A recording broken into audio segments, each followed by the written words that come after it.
Hello and welcome to the GSMC Chip Shot Football Podcast presented by the GSMC Sports Network.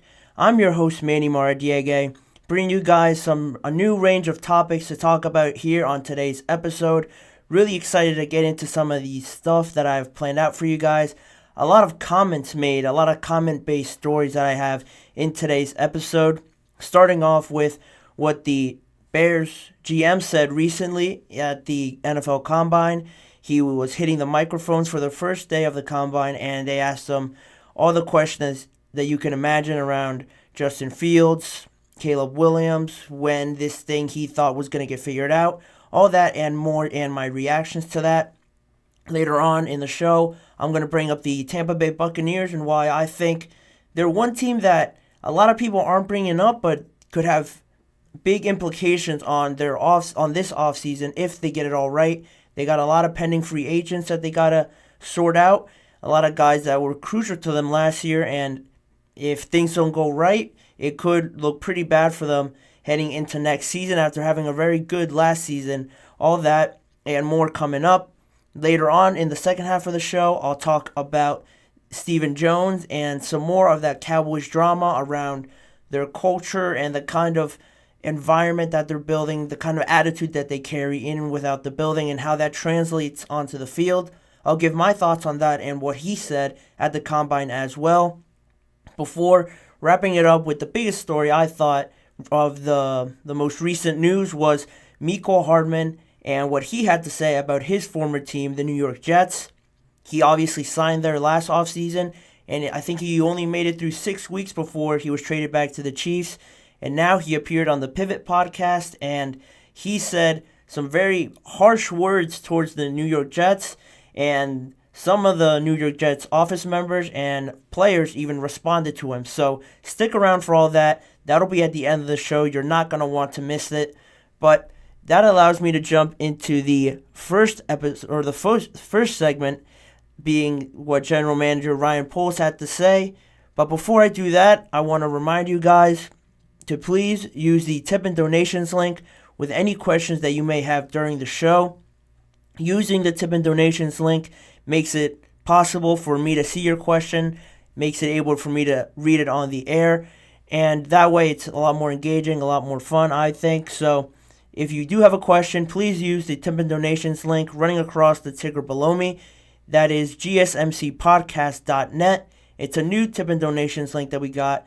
So that, again, is GSMC Podcast Network. And using that just allows me to see your question, read it out in the air, and it just makes it a lot more interactive, and it's a huge help for this show, the network as well, and the other shows, and it's greatly appreciated every time you guys do that. But that being said, it allows me to jump into the first segment of the show, the chip shot story as always. Something quick, something that I found interesting over the week, and that is General Manager Ryan Poles and what he had to say at the Combine.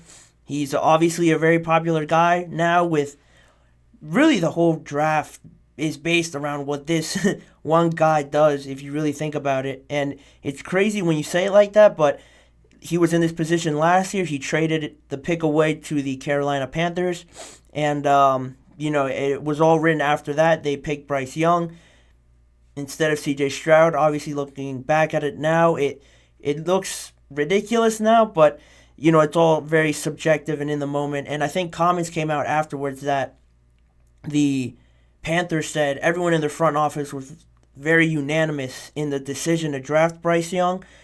And, at that point, if everyone's thinking it, it's really only a question of just helping him out. And I know he didn't have the best of seasons, but he's always going to be tied to CJ Stroud, and that discussion is always going to come up regardless of where they end up in their careers or how it all pans out. And the same could be said this year. Ryan Poles now is in the same position as he was. Now it just depends if he's going to trade out of it or is he going to stick with Justin Fields. He finally got a chance to speak on it, and I just have snippets of it here in front of me. A lot of the comments I thought were pretty interesting. One of them was reporter Mike Garafolo reported that Ryan Poles had said before that he hadn't had any big-time conversations around the number one pick with any team as of yet. A lot of teams have just kind of checked in with him, just to check out the water, check out the temperature, how everybody's feeling around it. But no real concrete discussions have been had. He later on said in one of his multiple interviews that it would have to be a significantly intriguing offer to help the organization for him to trade out of it. That I thought that was, pretty self-explanatory.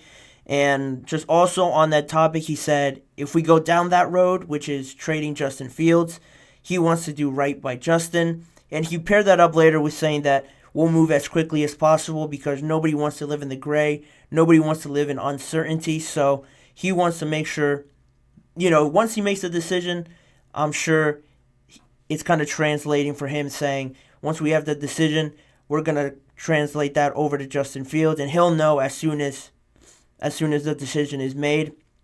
And I think that's the way to go. A lot of times people don't think about, general managers as saying things like this. They almost never really say something like this when it comes to a player or if they want to, benefit the organization, benefit themselves most often than not. I thought this was very honest, very genuine. It seems like he's trying to get it off as that. Trying to, do the best for Justin, but also do the best for the organization. And, a lot of people coming into this figured that this would be the scenario where a trade would get done. It was done at this time last year when they traded out of the number one pick. And saying that, I do kind of expect a trade to still be done. We're at Thursday now. They've been there since Tuesday. I wasn't expecting it to happen on Tuesday, right when everyone got there. But, as soon as we hit maybe tomorrow, maybe even early Saturday, I expect something to happen. If nothing happens, then I don't expect it to happen on Sunday or on the last day. I think it'll probably end up happening into March, right before the new league year starts. And I think a lot of people are trending in that direction because it's been pretty quiet as of now. There's been no real activity. There's been some murmurs around other teams like the Atlanta Falcons reaching out potentially and seeing what it's like, but there hasn't been a plethora of teams that have reached out per reports that, they've been interested in Justin Fields as of yet. So it's kind of moving a little bit slower than I anticipated at least, but it seems just like by whatever he's saying, the other reports that came out were that ESPN sources said that he's not being approached about, or he is being approached about Fields and both trading back. So he is getting talks about it on both fronts, but nothing really too concrete, like I said before. And just from my estimation, reading this and how slow it's kind of going, it does seem like at this point they're in no real rush to get anything done. And, just based on what they did last year with trading out of it, I find it really hard to believe that they'll do that again. Because last year they went the route of, we're going to help the quarterback, we're going to support him by trading out, getting more picks, getting more support for him, building the rest of the team around the quarterback first, like I've been a big advocate of on this show and in various episodes. And now they're in the same situation again.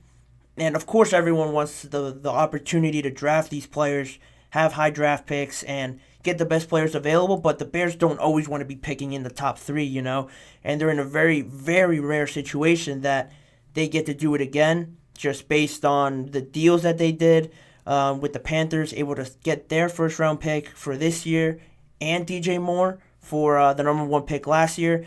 It turned out as best as it could for the Bears this year. Now, it's an extremely rare situation, and I find it very hard to believe that they'll trade out of it again because of, all the hype being built up around these quarterbacks, Jaden Daniels, Caleb Williams, obviously, Drake May. I think how often are you going to be back here with three really good guys for you to draft? Probably not often or ever again. Hopefully, if you're the Bears, that's probably what you're hoping, what your estimation is. But for General Manager Ryan Poles' sake, it's kind of been this long process before with their previous General Manager Ryan Pace now gone. Now Ryan Poles is kind of taking over, and he's kind of, getting a little bit on the hot seat because of this process. People start to get impatient, especially when it's around their quarterback. The Chicago Bears have never had a star-studded franchise quarterback in their history ever, really, and they have a chance to get one now. They took a backseat last year where the Bears traded out of it, and, they supported the team. They built up the rest of the team now. I think people would definitely be calling for his job if he trades out of it, and Caleb Williams goes on to be this amazing, great Hall of Fame quarterback. So I think his hands are a little bit tied, but you kind of want to see some movement going on, or at least I expected it to by this time because of all the talk that was being had. The way he made it sound in these comments to me, it appeared that he almost had a decision made already. He wants it to be done as quickly as possible, and he almost wants these teams to reach out to him because he said he doesn't want to live in uncertainty. He doesn't want this just dragging over the offseason, and that makes sense. He wants to move past it, and he just wants to start thinking of the future and how else to help this football team. But until something actually does happen, until somebody else makes the first move, I think we're just going to be living in this speculative era in the offseason. With February almost coming to an end, it's usually where March is usually where it starts to pick up a little bit more. So that's just tomorrow. Yeah, tomorrow we should expect to hopefully see some more movement leading up to the new league year starting on March 13th. And then the league has its meetings with the owners and everything late in March. So more information will come out of that. But for right now, we're going to put a pin in that. And we're going to move on to some more topics coming down the line later in this episode. The beef between Mecole Hardman and his former team, the New York Jets. He had some very revealing things to say about the Jets' offense, some of their coaching staff, and he even mentioned Aaron Rodgers in some of those quotes. If you want to know what he said in those quotes, plus some other stories I have on the Cowboys and on the Tampa Bay Buccaneers, stick around. After this short break, I'll come back and I'll give you all the details that you want to know around all those teams, the Cowboys, the Bucs, and Mecole Hardman and the New York Jets. So don't go anywhere. I'll be right back. I feel like I'm losing my mind. Is everybody in the world blind? Please, Lord, give me a sign, a sign. I feel like I'm losing my mind. Is everybody in the world blind? Please, Lord, give me a sign, a sign. I wanna be the greatest. Everybody on the fake shit. I look around and feel like everybody is the fakest. I make this every day and I'm impatient. Hoping one day I blow up from the basement. Statement, the top is so vacant. I don't hear shit that I think is amazing. Waiting for my day when I'm playing. Sold out shows for 1,000 faces. Hey, give me that crown. Get in my way and to be put down. It ain't your place, all this my town. If I want that shit, then I'll get it right now. I'm losing it, the news it fits. I'm losing shit, a stupid myth. You choose to live or choose to dip. You choose to fight or lose your grip and lose a gift. Oh, I feel like I'm losing my mind. Is everybody in the world blind? Please, Lord, give me a sign, a sign. I feel like I'm losing my mind. Is everybody in the world blind? Thank you for tuning in to the GSMC Chip Shot Football Podcast presented by the GSMC Sports Network. I'm your host, Manny Maradiega, still here on this live episode. If you couldn't catch that first part of the episode, I ran over some of the topics that Ryan Poles said recently at the NFL Combine going on this week. He mentioned Justin Fields, some of the talks he's been having with other organizations around trading for Justin Fields. Nothing too concrete as of yet, but it's still going on. That was in the first segment. Now moving on to the second segment, I want to talk about the Tampa Bay Buccaneers. Almost a surprise, at least to me, last year because of how well they performed towards the end of the season and then into the playoffs. They surprised me just because, going into last season, there were some quarterback questions around Baker Mayfield. Was he, the franchise quarterback that he was drafted to be? He was drafted number 1 overall. And they had great talent offensively. Rachaad White, great running back. He proved it even more this past season. Mike Evans, an all-world wide receiver. One of the most underrated wide receivers, I think, in the whole league. Chris Godwin as well, another underrated guy that I think didn't perform as well as he could have this past year, but he definitely has a lot more to give going forward.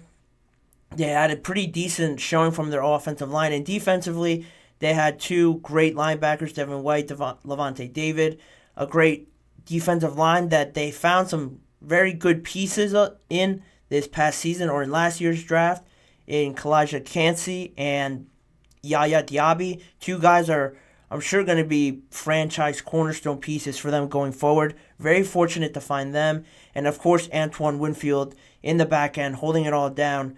They had a lot of talent. It was just a matter of putting it all together. And towards the end of the year, they figured it out. And they did pretty well, I thought, for the kind of season I was expecting them to have. But now you move on to this year, and a lot of talk has been made just within the division with the Falcons, the Panthers getting a new head coach and kind of, restarting the process over again with a new head coach. The Saints are always there. They're, haven't made any big moves, but they always talk about them. I've talked about them on this show. Restructuring contracts, just getting all their ducks in line before this season. And no one's really talked about the Bucs, I think. And I thought the Bucs are a very interesting team heading into this offseason because of all those talented pieces that I mentioned. A lot of them are going to be free agents, and the Bucs don't have endless money to spend on these guys. So there probably going to have to be some very critical decisions to be made by their general manager, by Todd Bowles, and, there might have to be a sacrifice or 2 in there, and they're going to really have to decide who they value more over the other going forward. And Todd Bowles was actually asked about it at the Combine a few days ago, and some of his comments were around Baker Mayfield. He said that he's a top priority for them. He fit in with the locker room very well. He improved his game over the last part of the regular season. There was a point in that regular season where they lost 5 out of the 6 or 6 out of the 7 games. To start the season, it was really looking bad, and then he kind of turned it up. They went on a little bit of a winning streak. They were able to win the division, and I think Baker was able to turn a lot of opinions that he had on him just overall in his career, and just on last season, he was able to get a lot of more people on his side, get the fans on his side, and I think just because of his character, a lot of people might turn away from him. He might think he's a little bit too much, but when he's on your team and he's playing well, I think it could really get the fans to really like him, and I think that's what happened. So Todd Bowles re-emphasized that he is a top priority for them to come back this year, just based on all the positives that he created on the team. Obviously, Mike Evans is an unrestricted free agent. He's been, like I mentioned, an all-world wide receiver. Not really talked about too much, mostly because he's been on the Bucs and they haven't been very consistent over the last few years. But now he has a good season. He puts up another 1,000-yard season. He's still productive. Probably one of the most consistent wide receivers I've seen, at least in recent years. And any team that has him as a free agent is going to want him to come back. Todd Bowles said also in that interview that, Mike Evans, he's been doing it for a decade now, and obviously we want him to retire as a Buck. They're doing everything that they can to make sure that happens. Their GM also touched on it as well, reiterating the same thing, that he said, we want him to be a Buccaneer for life. They tried working out a deal before last season, but nothing really came about it. And now you're at sort of this breaking point, this fork in the road where something has to be done now, or else I'm sure any other team that is able to pay him will pay him. I've seen some reports around the Kansas City Chiefs being interested, and that's that's the last thing the Chiefs need for the rest of the league, right? To get Mike Evans on their team, but he is a very sought out player, and he is very talented still. He still has some good years left to give, and I think the Bucs should prioritize him above probably everybody else, because that leads me into Baker Mayfield, because everyone is always talking about the quarterback, the franchise guy, and if people don't think he's a franchise quarterback, that opinion is subjective. Just based on what I saw, I think he's given a lot of people in Tampa reasons to support him. He's giving them a lot of positives, benefits to keep him around. It looked like he had a great connection with Mike Evans there, at least towards the end. And their offense seemed to flow very well against the Philadelphia Eagles especially. They couldn't really get it done in the game against the Lions. But regardless, I don't think anybody expected them to go that far. And because if they did, Baker was a big part of it, as were Mike Evans. Those two guys are, almost go hand in hand. You hope to not have to pick between them, but that's only two of them. The other one could be just as, if not more important to them, being Antoine Winfield. He is up to be an unrestricted free agent as well, but he has the option to be franchise tagged. And, he's kind of entering the peak years of his career. He's only going to be 26, or he already is 26. And just off of last year, arguably their best player overall on their whole team, most impactful. He had 122 tackles, 6 sacks, led the NFL with 6 forced fumbles, and added 3 interceptions to that tally as well. And just the play that kind of epitomizes Antoine Winfield and his significance to this team is just in one game, I think it was against the Eagles, or it might have been the Falcons, that a receiver was running into the end zone, and he came out last second, just punched the ball out. It fumbled out through the end zone, and it ended up being a touchback in that game.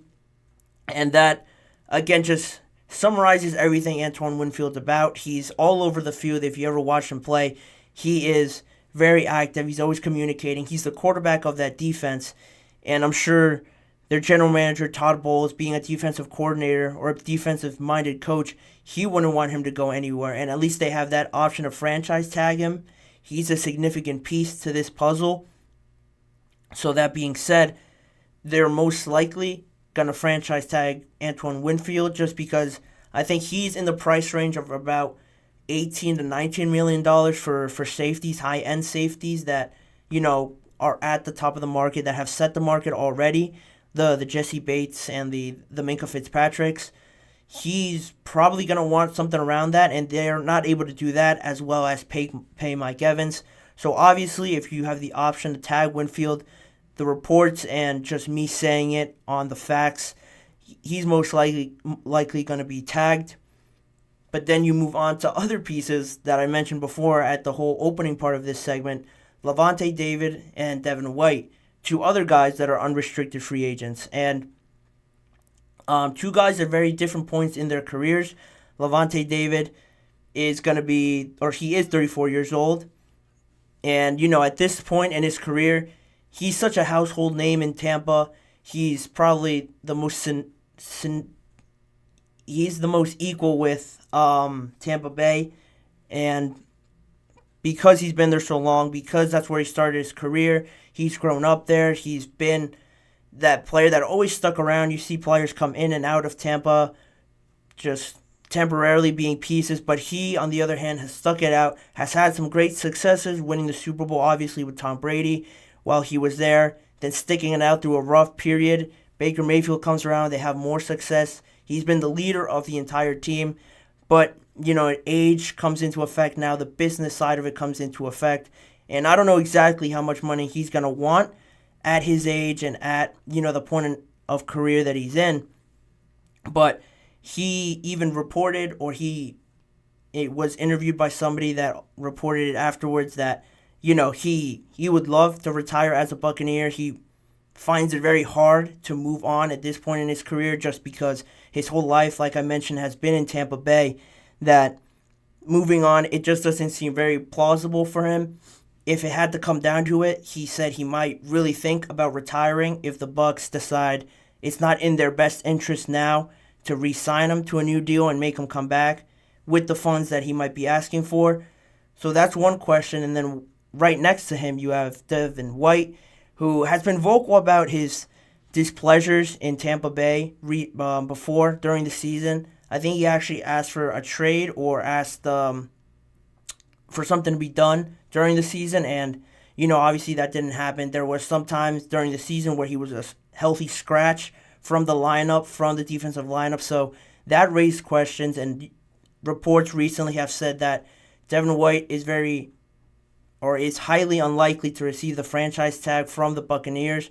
That was reported from Matt Lombardo recently, so just because of there's that little bit of friction there, I don't expect Devin White to be coming back to the Bucs. He's probably okay with that. He's probably satisfied with not coming back, just because the relationship hasn't been the smoothest as of late.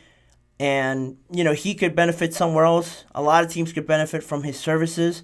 Teams that could definitely afford him, because he is a lot younger. I think he's around 25-ish.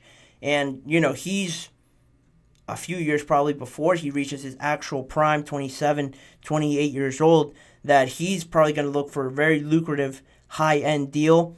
And a lot of teams have money to burn like that, but the Tampa Bay Bucs obviously aren't. They're kind of binded by the players that want to be there, that they feel can really help them going long term. And unfortunately for two of these guys, Lavonte David and Devin White, it might look like they're on the short end of the stick, because a lot has been made around Baker Mayfield and Mike Evans. That's always been really talked about with the Tampa Bay Buccaneers. And, my whole point around this, bringing this up and bringing up the division at the start of this segment, was that, they have so many critical pieces that if they don't get right, some of them might not be as important as the other ones, but if they get one or two wrong, they don't get Mike Evans back and they don't get Baker Mayfield back, it could be very bad for them just within the division. The NFC is very close, and there's a lot of open opportunities for very different teams to make the playoffs. The Packers are just getting better. The Lions will be there. The Niners will be there. The Seahawks, with a new head coach, could be making some moves there, but we have to see how they pan out.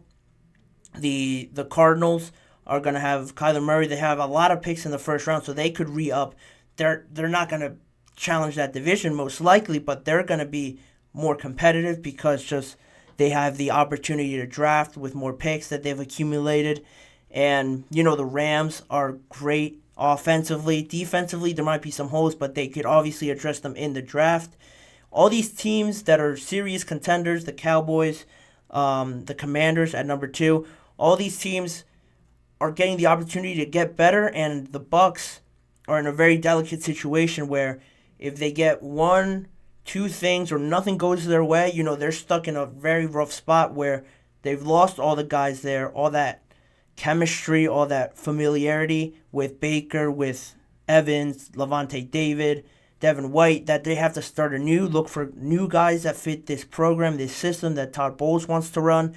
And it's basically almost like starting over with no quarterback, no wide receiver one, just a running back that, has been good, but he can't do it all right now. Chris Godwin's still there, but he's coming off a very rough season, so you don't know how much better he can be, or if he could just keep going down. You don't know. That's a question that could only be answered in the season. But if they lose a lot of these players, they could really be set back a lot. And that's why I thought it was odd that nobody was talking about them, because nothing's really been done as of yet. This is a time where organization members get to meet with representatives. They get to talk it out a little bit more. And I mentioned in the last segment that March is usually when you see things start to pick up before free agency officially begins, especially for these high-end guys like Baker Mayfield and Mike Evans, that they're going to be very sought out after if their original teams don't do something about it. They want to do everything that they can, I think, to prevent them from even thinking about another team and signing these long-term deals. But, it's been pretty slow right now. The Bucs, in my opinion, if I have to give an order, I would probably prioritize Mike Evans first. I would try to get his deal done just right off the bat because he can make a lot of quarterbacks a lot better than they really are. You could say he did it with Baker. That could hold some truth to some extent, but he's the one definitely I would hold first to get it done with. Then probably Baker. I feel like Baker, that feeling there is a little bit mutual. He's had a good run of things there. I think it'd be pretty easy to get him on the side of coming back. Then you kind of get to the guys like Winfield. I wouldn't include just because I expect him to franchise tag him, so I expect him to be there regardless. It's not really a decision of keeping him or not. They obviously want to keep him. He's going to get a big deal or he's going to get franchise tagged, most likely get the tag. And then Lavonte David would probably go just above Devin White because Lavonte David has done everything except scream into every single microphone that he wants to be with the Tampa Bay Buccaneers. You pick the guy that wants to be there or the one that's really unsure and would probably rather be somewhere else in Devin White.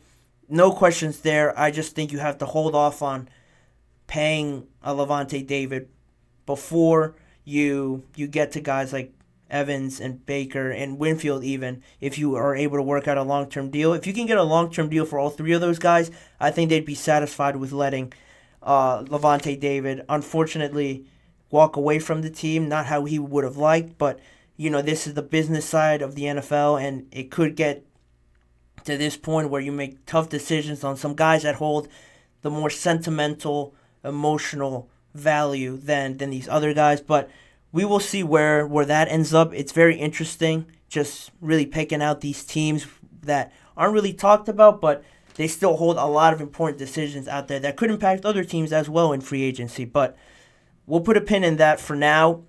Later on, or coming up in this episode, I'm going to get to that Mecole Hardman and New York Jets issue that has kind of spun the whole NFL into a very critical point of the offseason. Very unexpected news for him to say on the New York Jets. Find out what he said, plus what I think of Stephen Jones' latest comments on the Cowboys surrounding their culture, their leadership. I'll give my thoughts on that after the break. You have been watching the GSMC Chip Shot Football Podcast presented by the GSMC Sports Network. Don't go anywhere.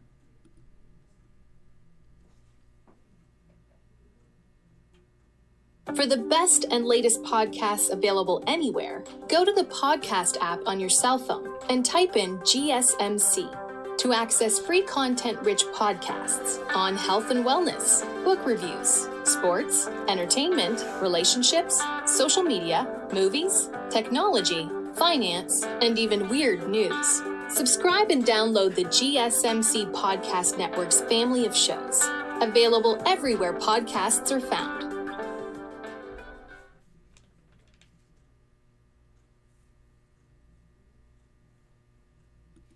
Back here on the GSMC Chip Shot Football Podcast.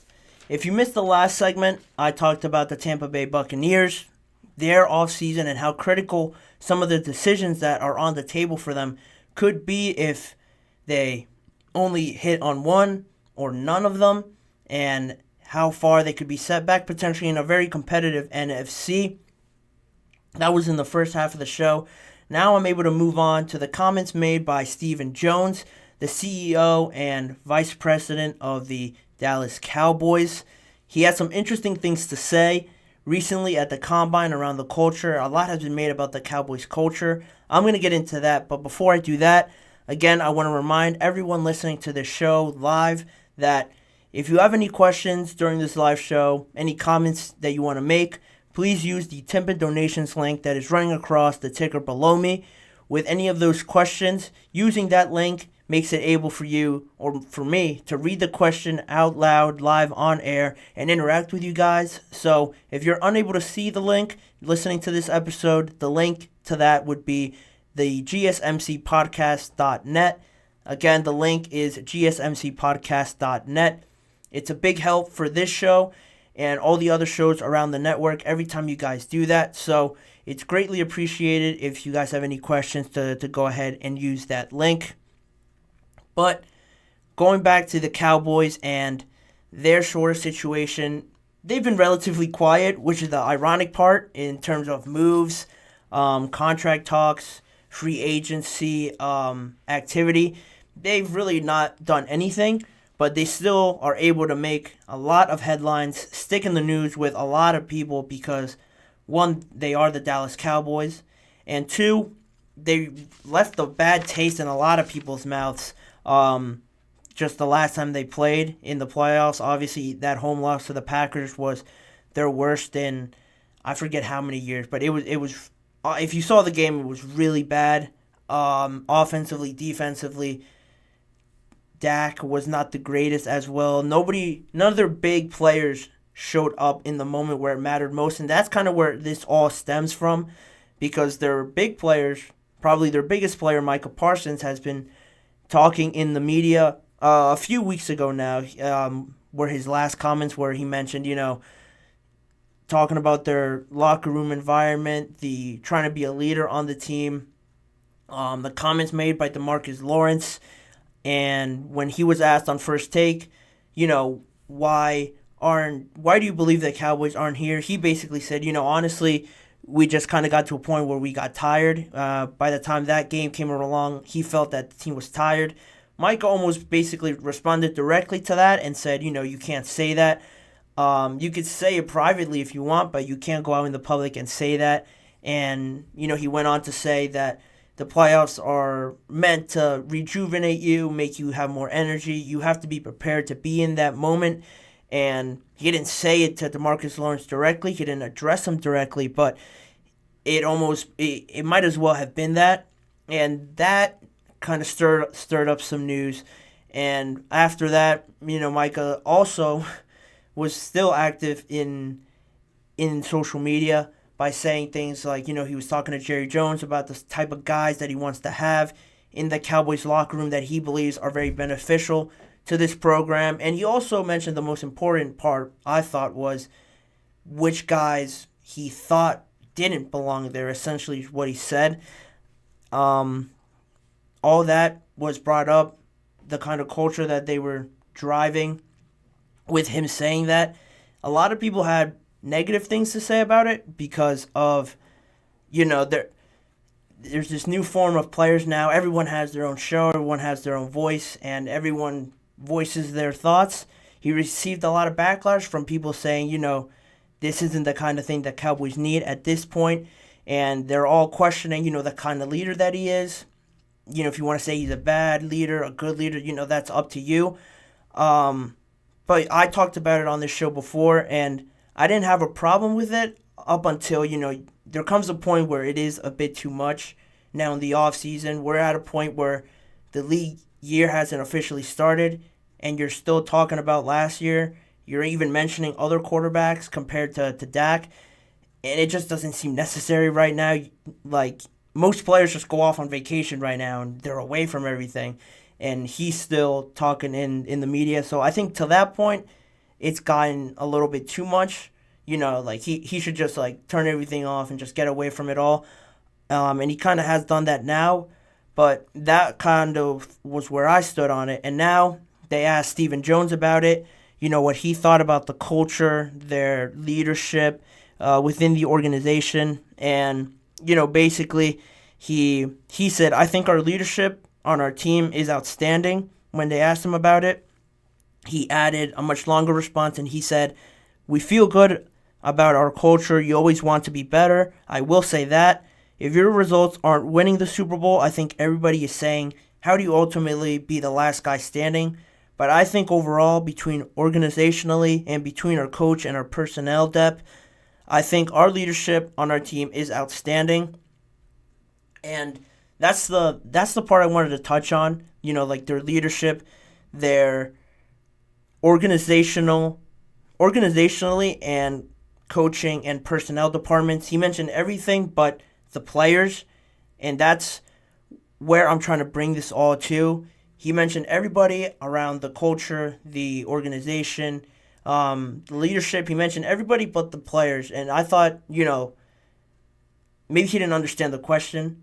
All right, that kind of makes sense, but to not mention the players when you're talking about the culture, the leadership, those are the guys that ultimately said it in the place where it matters most, which is on the field, obviously. In the locker room, you want your players involved in that, the culture setting, who's going to be the leader, which one of those players that you drafted that you thought would fit this team, we're going to step up and be the leaders. And he didn't mention anybody, like a Micah Parsons, a CeeDee Lamb, a Dak, the quarterback. He didn't mention any of those guys when he brought up this topic around, running it all well, their organization being well run. He said outstanding, and almost like they've been to the conference championship the last few years. Yeah, they've made the playoffs, but it just seems like this team's always lacking accountability, or they're always trying to place it somewhere else other than on the players.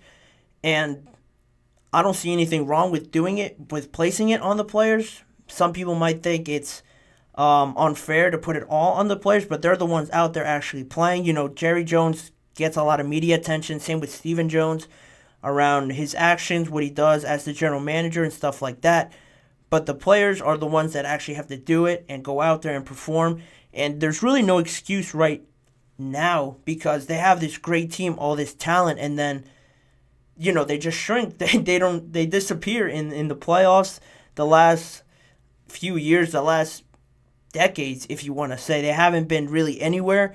And I think it's gotten to a point now where you have to say something if you're Jerry Jones or Stephen Jones, or at least do something. They always talk about they want to get back there. They want to get back to the winning ways. They mentioned this organization in connection to greatness, championships, but this group of players specifically hasn't done that. They haven't done that in over 20 years, and they haven't really done anything about it. They had the opportunity to when they lost that game to the Packers, and everyone thought the logical thing was to fire Mike McCarthy or change the players up a little bit, and they really didn't do anything. They quite literally haven't done anything since that game.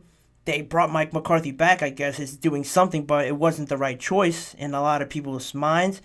Definitely mine. I thought they were just going to try and reset everything, give Dak another opportunity with a different coach and see if he proves himself even more now with a contract on the horizon. It seems for him, he's expected to make a lot of money. $60 million is what's been rumored.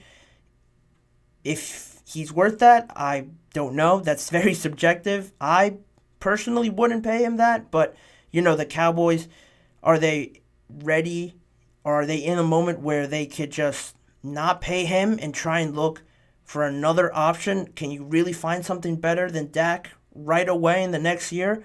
Most likely not. So they're almost between a rock and a hard place right now, where are they, with the talent that they have, are they willing to kind of take a huge step back without a quarterback, potentially without a head coach and Mike McCarthy, and restart it all with a great team, but just they need a quarterback? It's a lot easier said than done to find that franchise guy, and that's where they are heading towards down the road. But right now, this season is so crucial for them because they're always held to the highest of standards. There are players, there's no new players there that hold a lot of pressure that you can say, they're only their first or second year, cut them some slack. Micah's been there for a good amount of years. CeeDee Lamb's been there for a good amount of years. Dak Prescott has been there for a long time. DeMarcus Lawrence has been there for a long time. They got other veterans. Stephon Gilmore is synonymous with championships, and he gets to the Cowboys. He does contribute, but he's also another veteran that hasn't really shown up for them. Trayvon Diggs, all right, he was hurt. He couldn't play this year, but he was part of a disaster last year before this past season just ended. Before that, he was on that team playing where they got eliminated. So there's nobody young that you could bail out by saying, oh, this is only their first couple years in the NFL. They have more time. All of these guys have been there long enough to know what the Cowboys should mean, but they have to produce it. And I think it's hard for them to produce it if they don't see any consequences being done by or handed down by Stephen Jones or Jerry Jones. If they just keep producing the same thing, not changing anything, how are they expecting to get back there? Just really based on hope, just hoping that you get back there just because you're the Cowboys and you think you deserve to be in those games. That hasn't been the case for a long time. And I just found it very, very odd that he would speak so positively around the culture and everything.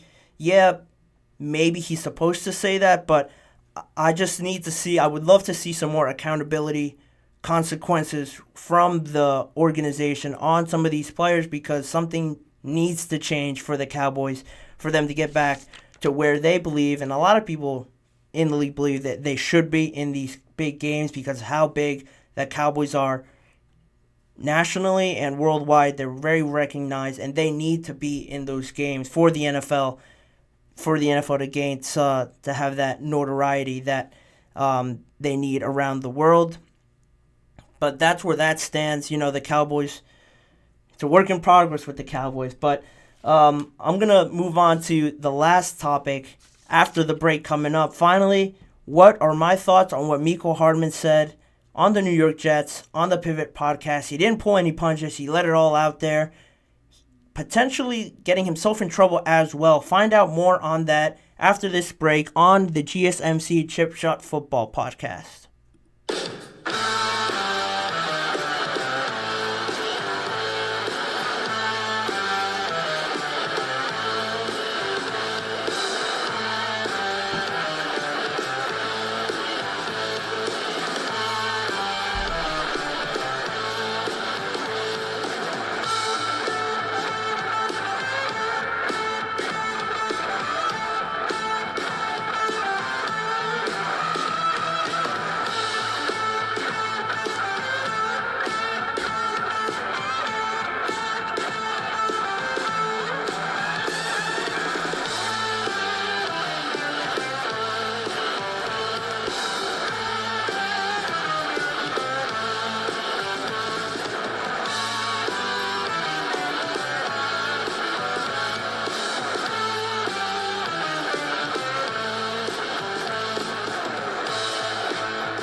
Back here for the last time on the GSMC Chip Shot Football Podcast presented by the GSMC Sports Network.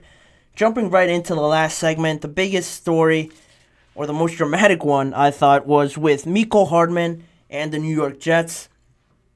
If you're unfamiliar with it, he signed there last offseason, and he ended up getting traded back to the Kansas City Chiefs, and obviously goes on to win a Super Bowl. He's a 3-time Super Bowl champion. All hats off to Mecole Hardman. But he went on the Pivot podcast hosted by Ryan Clark, Channing Crowder, and Fred Taylor. And they asked him about everything, the Super Bowl, his experience with all that. They asked him about his past experience. Channing Crowder actually did. I watched the episode, and Channing actually brought up the Jets and just basically asked me, what happened? Why didn't it work out there? And very, very surprised. Mecole Hardman didn't hold back. He said, quite honestly, we weren't on the same page. Y'all treat certain guys like they shouldn't be treated. I don't understand where y'all feel like I don't compare or I can't compete with any of these guys. Everybody does what they want to do. Granted, the defense has more of a stabilized standard with the coaching staff on that side. So the defense has a standard, but the offense is just like, we'll figure it out. It's Aaron's show. Let Aaron do what Aaron does. Then when Aaron goes down, it's like we don't know what to do. And he started all of that by answering the question saying, there are no standards on the Jets offense. Specifically the offense. There's no standards there. And, very strong words to say, very revealing words to allude to the fact of why he didn't work out there. He was injured a good amount of the weeks he was there, but this is a bit more telling and a bit more revealing of how he felt around the organization and how they felt around him. He had some chances to play, but he didn't get the chance to. He probably felt he didn't get the opportunity to play where he thought he should have. There was another quote that I remember watching that I didn't write down where it was he said he felt like the Jets coaching staff couldn't really tell him anything in regards to winning, because he's been around the Chiefs for so long, winning Super Bowls and having success there. He felt that the Jets couldn't really approach him in a way trying to tell him how to win, because, they're the Jets. I won't get into the recent struggles and everything like that, but he's been in part of organizations that have been to the mountaintop multiple times, and that was another interesting thing that I thought he brought up, really honestly how he felt, and all that was very telling because, it kind of alludes to the fact why the Jets weren't successful at all last year. Granted, freak accident with Aaron Rodgers. Who's going to guess that he's going to rupture his Achilles like the first play? But I think just the rest of the season was pretty telling because Zach Wilson goes in there and you don't expect Zach Wilson to be Aaron Rodgers, but you expect him, if this offense is really where everyone thought it was going to be, if this team was ready at that point where everyone thought they were going to compete for the division, be in those games, their defense is very high caliber. It kept them in a lot of games, but if their offense was up to that level where everybody thought it was, I think they probably would have won some of those close games, but they didn't, not just because of Zach Wilson. I think overall the O-line hasn't really been great. They still need to touch up on that. They need to find somebody else to be a running mate with Garrett Wilson. They need a better tight end. The running back is great. Breece Hall is great. He didn't get as much touches as I thought he did initially. Makes sense because he's coming off of that injury, but he's him and Garrett Wilson are the two that are obviously otherworld talents, very good caliber starters. But then other than that, I think even with Aaron Rodgers there, they weren't going to do that much better because Aaron is a lot older. He's not as mobile as some of these other guys, and he needs a good O-line to protect him. Yeah, he could buy time a little bit, but it's not going to look like a Josh Allen or a Patrick Mahomes doing it with him being in his later 30s. And I think a lot of people don't talk about that aspect, and I kind of agree. I do agree with Mecole Hardman on that part. I think the Jets over-relied on Aaron Rodgers a bit too much. There were some reports in training camp and leading up to the season from Aaron Rodgers himself saying, the O-line needs improvement. It was that 1 week area where I felt like people brushed it off a little bit. Yeah, they mentioned it, but they never really got into saying that without a good O-line, Aaron Rodgers isn't really going to be Aaron Rodgers if he has no time to throw the ball. He has great talent throwing it. He's still one of the top quarterbacks, I believe, talent-wise, throwing that ball, but everybody needs a good O-line. I don't care who you are to throw that ball. And that was the part of the interview that I really agreed with. But later on in that interview, I think Mecole Hardman just said something he shouldn't have. He kind of got himself in trouble. He said later on, when it was really getting to the tipping point with the Jets, he said to the guys, he said, I was so checked out, like I was over with it. I had already talked to Veach and Pat, like, come get me. That could be brushed over. A lot of people didn't really realize until recently. There's been reports that, that's essentially like tampering. In all honesty, when he says it himself that he already talked to Veach, general manager Brett Veach for the Chiefs, and Patrick Mahomes, and he said, come get me. Those were his words that he used in the moment in the interview. He later went on Twitter to clarify that he never talked to them before they engaged in trade talks, but I don't think that'll stop the NFL really from pursuing this as a tampering issue. They'll definitely do it if the Jets, report it to the league and say, that this shouldn't be allowed. They were interacting with one of our players while he was under contract with us. They can't do that. That's obviously tampering. The Jets haven't made a decision on that yet, but they actually asked general manager Joe Douglas about it at the Combine, and just basically he didn't go in too deep on it, but he said, all I'll say is those comments are definitely resonate with us. The come get me comments that Mecole Hardman made, obviously, and that he stirred the pot already with general manager Joe Douglas. He obviously seemed annoyed by it, but he didn't want to say anything about it directly. But their punter, Thomas Morstead, went on Twitter as well, and he responded directly, as direct as you can get without saying a name, to Mecole Hardman. And he said, be careful getting information from disgruntled former employees. Getting beat out by rookie free agents after being guaranteed millions of dollars is tough to deal with. Entitlement is a killer of opportunity. You have to earn it. You have to earn it every year. Very harsh words again.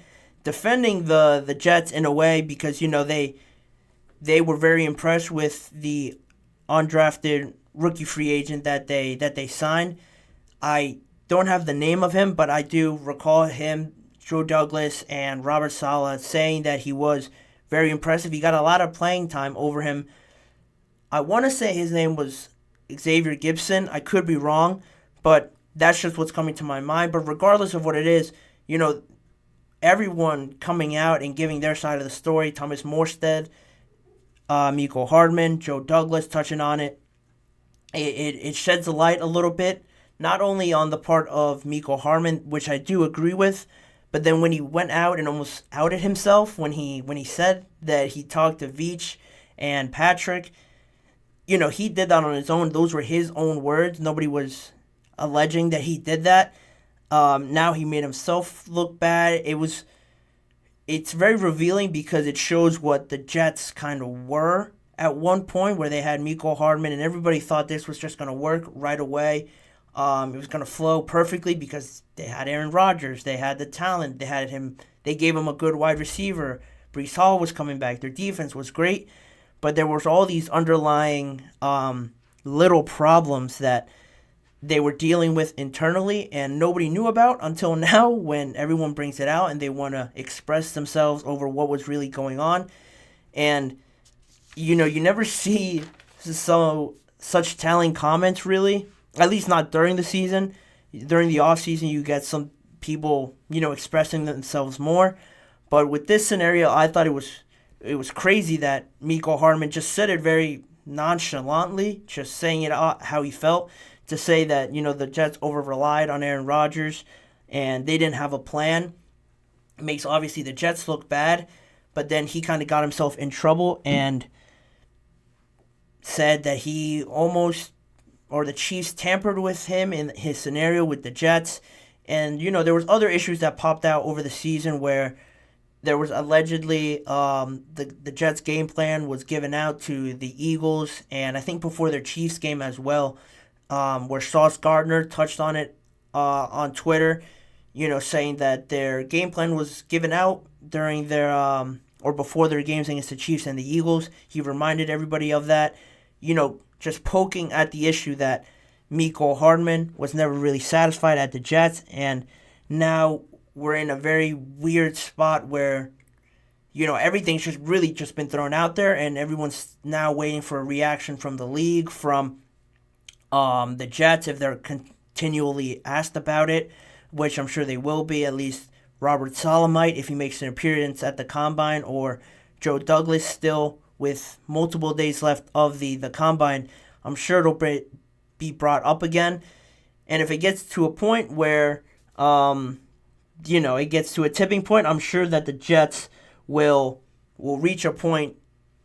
If everyone just keeps bringing it up, I'm sure they'll get annoyed by it. And then I do expect them to go to the league office and have them investigate it. If not, I'm sure the league will do it anyway, because this is a pretty serious thing to just look over with Mecole Hardman and the Chiefs, because if that is true that they tampered, the other things could be true that Sauce Gardner said about their game plans being leaked, and it all just turns into a lot more serious issue that why nobody was really expecting to come out like it did, but Mecole Hardman was very honest about it, and it all turns into this very serious legal issue with the league now that we're going to have to wait to see what happens, but that's where that stands right now.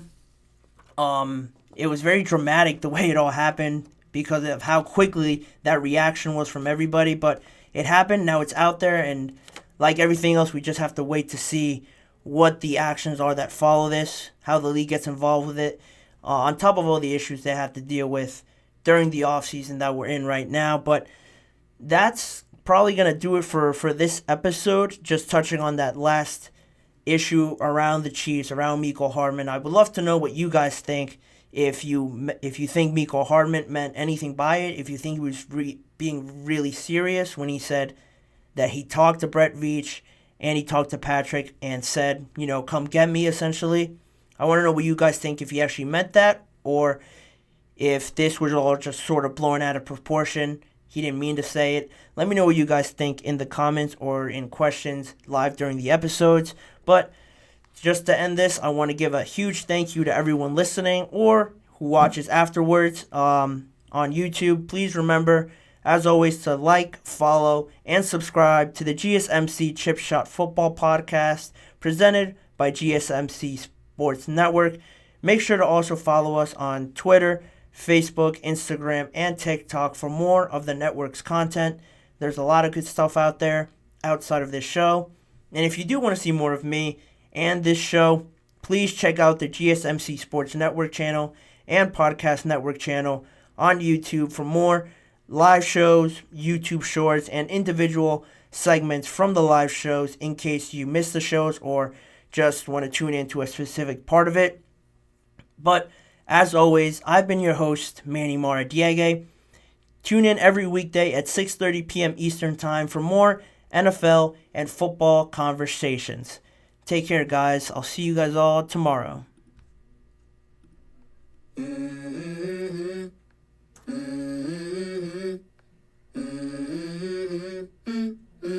Let's go. I wake up to a little bit of drool on my pillow, feel like it's gonna be a bad day. Yeah, I'm tired of shit, and the coffee ain't hit yet, damn ain't that